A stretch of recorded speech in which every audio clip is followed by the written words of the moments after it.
वहां कुछ नहीं, शायद यहाँ नहीं मिलेगा, तीसरी जगह तो भटकते ही रहते हैं। उसके बाद है शुक्र की दशा, जिसमें हमें एक हाथ से मिलता है, दूसरे हाथ से चला जाता है। उसके बाद है मंगल की दशा, कि जहां पर हमें मिलता है जीवन चलता है, कम भी नहीं तो ज्यादा भी नहीं। और सबसे अच्छी दशा है बृहस्पति की दशा, कि जहां पर हमें बहुत मिलता है, छप्पड़ फाड़ के मिलता है। जहां भी हाथ डालो वहां बरकत ही बरकत, जिसमें भी हाथ डालो वहां बरकत ही बरकत, उसको कहेंगे बृहस्पति की दशा। तो दशा को बदलने के लिए अगर हम एकदम शॉर्ट में, एक शब्द में या दो चार शब्द में कहे, तो वह है देवदान तो दान। जितना दान देना है, जो आज की मुरली में भी बाबा ने दान की बात कितनी बताई, तो जितना दान देंगे उतना ग्रहण हमारा, दशा हमारी या बुरी दशा से हम बाहर निकलते जाएंगे। दान भी बहुत प्रकार के हैं, परंतु बाबा जो मुख्य कहते हैं, बाबा के शब्दों में जो कहते हैं तन मन धन मनसा वाचा कर्मणा, ये 6 शब्द बाबा हमेशा बोलते रहते हैं। तो हम इन 6 शब्दों को अगर वो कर दे रहे,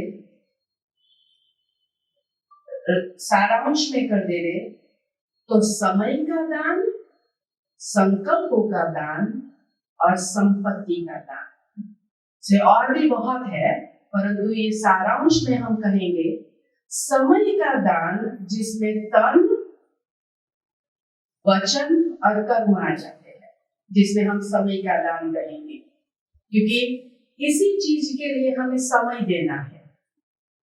समय देने बगैर हम तन से काम सेवा नहीं, तन से दान नहीं कर सकते हैं। समय देने के लिए हमें वचन का दान देना है और समय के लिए हमें कर्मणा का दान देना है। तो समय इन 3 बातों में आता है। फिर दूसरा है संकल्पों का दान, जिसमें बाबा कहते हैं मनसा सेवा करो या मन की सेवा करो। और तीसरा है संपत्ति, मना धन का दान करो।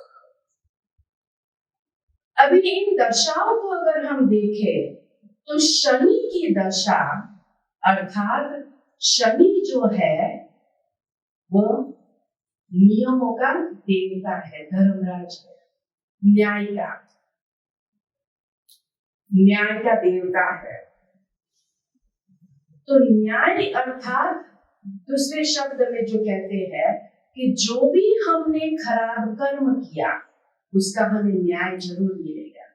इसीलिए बाबा कहते हैं संकल्प और समय का दान करो, क्योंकि जो भी जाने अनजाने हमने खराब कर्म किया है, जाने अनजाने हमने खराब संकल्प किया है, तो उसका भी हमें रिटर्न तो मिलेगा।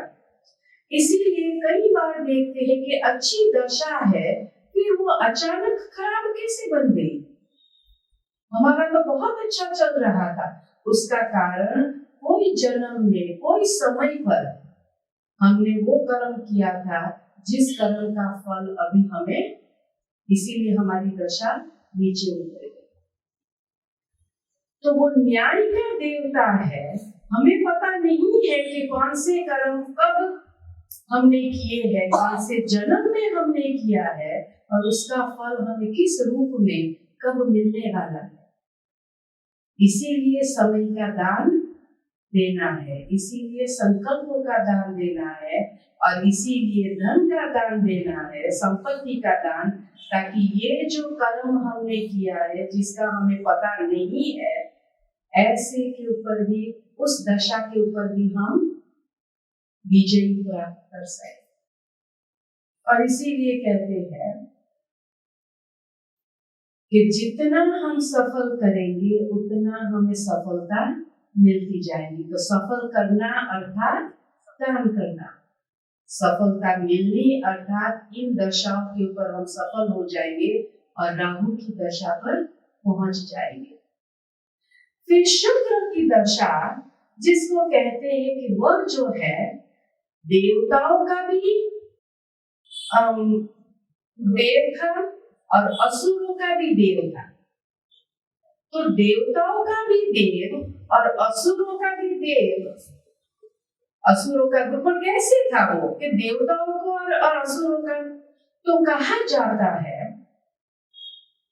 कि जब शुक्राचार्य को देवलोक में स्थान नहीं मिला तो उसने क्या किया, वो असुरों का गुरु या असुरों का देवता बन गया,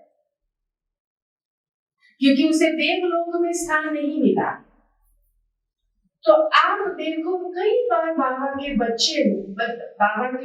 बच्चों के अंदर ये बात आती है, कई बार ये बात गलत होती है, परंतु हम अपने एजम्पशन से, अपने खुद के संकल्पों से हम कहते हैं कि देखो ये बाबा के घर में जो है ना मेरे को मान नहीं मिलता है। तो बाबा का घर जो देवलोक है तो वो समझते हैं कि हमें वहां पर मान नहीं मिला, तो वो क्या बन जाते हैं, अपने एक ग्रुप बना देते हैं और उसके गुरु बन जाते हैं और निंदा शुरू करते हैं ना, ऐसा होता है ना, देखा है। तो इसीलिए वो देवताओं का गुरु था, परंतु उसको देवलोक में स्थान न मिलने के कारण वो असुरों का गुरु बन गया। तो हमें असुरों का गुरु नहीं बनना है। बाबा के घर में सबका स्थान अपना अपना है, अपने कर्मों के अनुसार है। उसमें कोई ये बात है ही नहीं कि फलाने को ज्यादा मिलता है, हमें कम मिलता है। हमें जो भी मिलता है अपने कर्मों के अनुसार मिलता है। कई बार के हम सोचते हैं कि हमारे में ज्यादा शिक्षा, हमने ज्यादा शिक्षा प्राप्त किया है, हमारे में ज्यादा क्वालिटीज है, हमारे में ज्यादा ये है, पर फिर भी फलाने को ज्यादा मान मिलता है, हमको नहीं मिलता है। ऐसी बात नहीं है। तो हमें शुक्र की दशा में नहीं जाना है असुरों के गुरु बनकर। मंगल की दशा है, इसीलिए बाबा हमेशा कहते हैं, ये दुनिया के हिसाब से भी है कि मंगलमय हो, और दूसरी तरफ ये भी कहते हैं इसका अभी मंगल चल रहा है, इसकी अच्छी दशा नहीं है। तो दोनों बाजू है, शुद्ध भावना और शुद्ध कामना से अगर हम चलेंगे तो हमारा भी मंगलमय होगा, बाकी सभी का भी मंगलमय होगा। परंतु उसके ऑपोजिट में जाएंगे तो क्या होगा, शुभ भावना के बजाय अगर व्यर्थ भावना, कुभावना है तो हमारा भी है, अब हमारा भी अमंगल होगा, दूसरों का भी होगा। क्योंकि जितनी व्यर्थ की भावना, कुभावना हम दूसरों के प्रति डालते हैं तो शुरू हमारे से ही होता है। इसीलिए अमंगल हमारा भी हो जाएगा और अमंगल किसी और का भी हो जाएगा। अभी जब हम दान की बात करते हैं, संकल्पों का दान, तो शुभ भावना, शुभ कामना से शुरू करना है। जब हम समय के दान की बात करते हैं तो जैसे कहा वाचा, कर्मणा या तन से दान करना है, जितना हो सके, जैसा हो सके, क्योंकि कोई भी सेवा छोटी या बड़ी नहीं होती है, कोई भी काम छोटा या बड़ा नहीं हो सकता। हम उसे छोटा या बड़ा बना देते हैं कि मैं ये हूं, मेरी ये पोजीशन है, तो ये सेवा तो मैं कर ही नहीं सकती हूँ। मैं तो भाषण में अच्छी हूँ, तो मैं पोछा कैसे मार सकती हूँ। मैं तो IT ऑफिसर हूँ, तो मैं बर्तन कैसे। तो काम को हम छोटा या बड़ा करते हैं, काम कभी छोटा या बड़ा नहीं होता है। और तीसरा है धन का दान, संपत्ति का दान, तो कभी बाबा ने ऐसा नहीं कहा है कि जितना भी धन हो उतना धन यज्ञ में स्वाहा कर दो। बाबा हमेशा कहते हैं ट्रस्टी बनकर संभालो, माना अपने पास रखो बट ट्रस्टी बनकर संभालो। तो वही धन कैसे हमारी दशा को बदल देता है। कई बार हमने इतना डीप सोचा भी नहीं होगा, परंतु धन वो भी हमारी दशा को बदलता है। कैसे? चलो हमने इतना कमाया, उसमें से हम क्या सोचते हैं कि चलो हम 25% जो है वो हमारे खर्चे में जाता है, 25% हम सेविंग्स में रखते हैं, चलो 25% हम बाबा के यज्ञ में देते हैं, 25% हम बच्चों के लिए या उनके लिए निकालते हैं, सगे संबंधियों के लिए निकालते हैं। अभी 25% जो हमने सेविंग्स किया, उसको सेविंग्स करते समय हमारा मनस्थिति क्या होता है? ज्यादा से ज्यादा 90% लोग ये कहते हैं कि हम बचाते इसीलिए है कि बूढ़े होकर अगर हमारे बेटी बहू ने नहीं रखा तो कम से कम हमारे पास बचत तो होगी ना। अभी हमने बचाया किस लिए? ताकि बेटे बहू हमारा ख्याल नहीं रखे। अभी बेटे बहू रखने वाले थे ख्याल, परंतु हमने धन बचाया ही है उसलिए कि वो ख्याल नहीं रखे तो ये काम आएगा, तो सचमुच वो ख्याल रखने वाले है ही नहीं। क्योंकि हमने जो धन बचाया है वो धन भी तो यूज करना है ना, तो वो ख्याल रखेंगे तो हम कैसे यूज करेंगे? क्योंकि उसी के लिए तो हमने, तो हमारी दशा अच्छी थी, पर हमने जो धन को बचाया, जिस वृत्ति से बचाया, उस वृत्ति ने हमारी दशा को बदल दिया। फिर हम कहते हैं देखो ये बेचारे बूढ़े माँ बाप है, उनके बेटे बहू बेटियां उनका ख्याल भी नहीं रखते हैं। वो दशा किसने बदली? हमने बदली।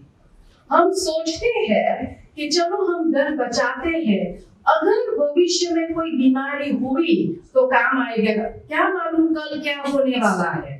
हम कहते हैं ना, मालूम है हमें कल क्या होने वाला है। हाँ मालूम है, हम बाबा के बच्चे, कुछ भी नहीं होने वाला, पर हम बचाते ही है। अगर बीमारी आई तो हमें वो धन काम आएगा। बीमारी आने वाली नहीं थी, हमारी तो बृहस्पति की दशा है, पर वो बृहस्पति की दशा से हम नीचे क्यों उतरे? क्योंकि हमने धन उसके लिए बचाया है। जिसके लिए बचाया है वो मरने से पहले उसी के लिए यूज होगा। तो इसीलिए बचाने में कोई गलत बात नहीं है, लेकिन कैसे बचाते हो उसमें हम गलती करते हैं। तो इसीलिए कहा कि संकल्प, समय और संपत्ति का दान करना है, ताकि हमारी बृहस्पति की दशा से हम उस दशा में नीचे न उतर जाए, और वो पॉजिटिवली ही करना है। संकल्पों का भी दान शुभ भावना शुभ कामना से, समय का भी दान वाचा कर्मणा और तन की सेवा से, और संपत्ति का भी दान धन से। तो ये दान करेंगे, जितना दान करते जाएंगे उतनी हमारे ग्रहण मिटते जाएंगे, उतना हमारी दशाएं जो है वो बदलती जाएगी। हम राहु की दशा से बृहस्पति की दशा तरफ पहुंच सकते हैं।